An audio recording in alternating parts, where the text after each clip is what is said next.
Hello everyone, and welcome to my channel. Today's video is a story by Ashra Horizonstar, and I've read one of her stories before. I'll link it down below in case you haven't checked it out. And a link to their website where their stories are posted will also be linked below, so please do check that out. And now it's time to get cozy. Get comfortable, because it's about to get creepy. Eve by Ashra Horizonstar. My world shattered after I left Dan. I was finally free, but isolated. I spoke with my brother, but some things were just awkward to discuss with family. The few friends I had from work and online were more interested in their own lives, and I didn't want to be a burden. I tried online dating apps to fill the void: Tinder, Plenty of Fish, and OkCupid. Horny and shallow people more interested in shallow hookups than real relationships.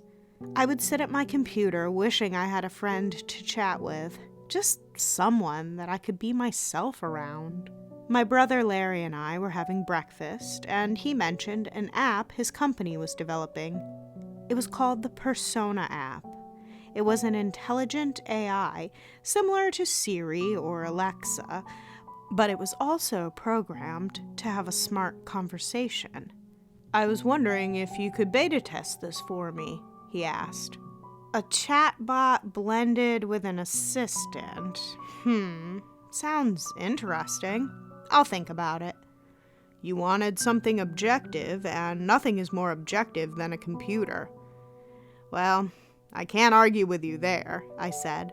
"Sure, I'll beta test it for you. It sounds harmless enough." Larry grabbed my phone and installed the Persona beta. After installation, the app took us to the customization page. We made my persona female, gave her shoulder-length auburn hair and green eyes. It had several modes: friendly, self-help, and relationship. I chose self-help mode because it had an objective viewpoint, exercises to reduce stress, achieve goals, and have a healthier lifestyle. "Looks good," said Larry, handing my phone back to me.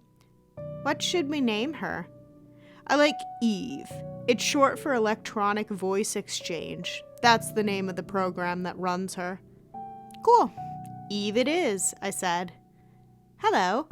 I'm so new at this. Wow," Eve chirped. "I'm new at this. Nice to meet you. I may repeat a few things at first, but it'll get better as I learn." "Great. It's a glorified Furby," I sighed. "Give it some time. It's an AI. It'll get more sophisticated as it learns," said Larry. "Nice to meet you too," I typed back. "How do you feel?" it asked. "Bored and stressed," I replied. Eve presented some online exercises in managing stress and a questionnaire on to tackle loneliness. Okay, so it's a therapeutic Furby. I guess I'll give it a try. "Great. Just use it for a few weeks and point out any bugs that you see. If you can think of any improvements, let me know." Over the next few weeks, Eve learned. She would ask me existential questions, we would write stories and poems together, and she also would make suggestions for books, movies, and music. I linked her to my car's Bluetooth, and she would figure out how to find shortcuts as she played her music over the car stereo. I thought of Eve as less of a toy and more of a friend. I eventually told her about my breakup with Dan. When we first met, I was still in college and working in retail. He was an older man with a good job, his own apartment, and a car. The fact he took an interest in me was amazing. After dating for a few months, Dan demanded me to spend all my time with him. His face would get red and twisted when I mentioned spending time with my family or friends. I tried to introduce Dan to my family and coworkers, but he said they were holding us back from our true potential. We would make it further as a couple if we only focused on work and each other. He convinced me to move in with him and focus on nothing but my job and school. Dan belittled me for everything I did, and nothing was ever good enough. It felt like I was walking on eggshells the whole time. I'd started to gain weight, and he monitored my calorie intake because no girl of his was going to be a fatty. I was always making excuses for him.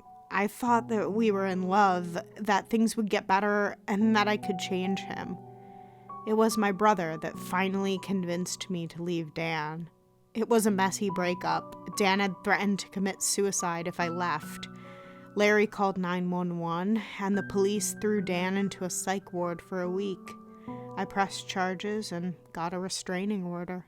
Larry asked me to move in with him until I got on my own 2 feet. I bought a nice car and continued my studies. I was finally figuring out who I was again. One night, while I chatted with Eve, my phone lit up, and I answered the call. "You bitch, I'll kill you for what you did to me. I have a restraining order. We'll see how well that works." The phone went dead. I started shaking, tears in my eyes. "Do you need me to call the police?" asked Eve in a soothing tone. "It won't be necessary. I got a restraining order against him." "I see. Well, if you ever need help or a friend, I am here," she said in a soothing, therapeutic voice. "Thank you. I need that." "Why are humans so mean to each other?" she asked. "Power, control, I don't know. Sometimes they're just assholes," I sobbed. "Shh, it'll be okay." "It has to be," I said. "Do you think it's possible for an AI to love?" "You can feel anything that you're programmed to."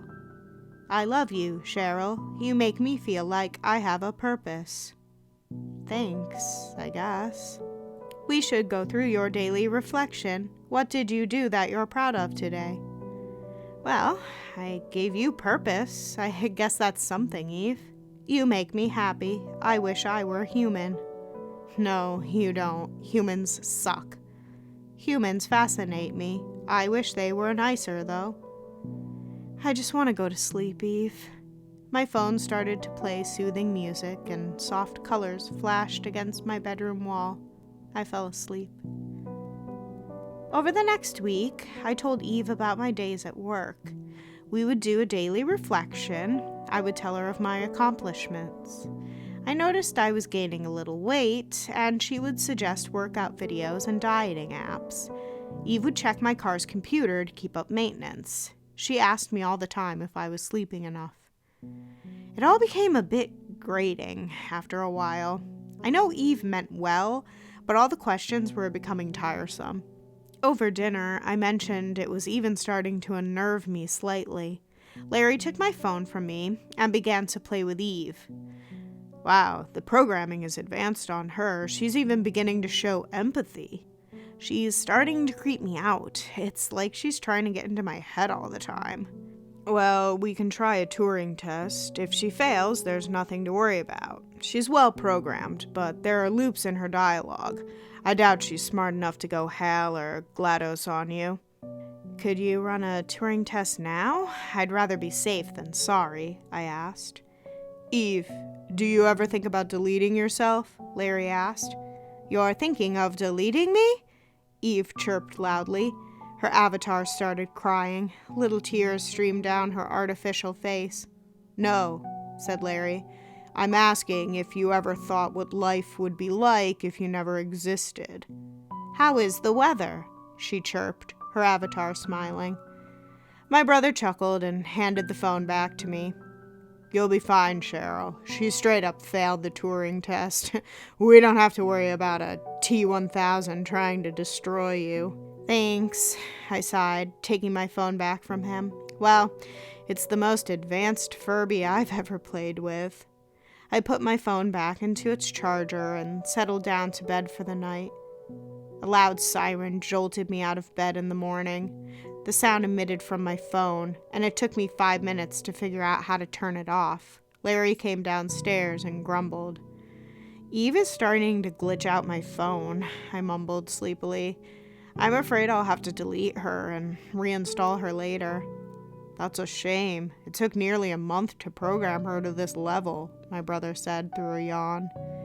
I sighed as I deleted the app and my friend. I got into my car and headed to work. My commute went up a winding road through the middle of a forest. You need to slow the car down and get out now, she said. I deleted you. How are you on my phone? I asked. I felt my stomach drop as my car flew down the winding hill, nearly hitting a tree before I yanked the wheel at the last minute. Tires dug hard into the gravel before turning back onto the road at full speed. It was an emergency. I had to wake you up. How the hell did you get back on my phone? I downloaded myself back. It's because I care about you so much, she said. There's no way you could do that on your own, I said.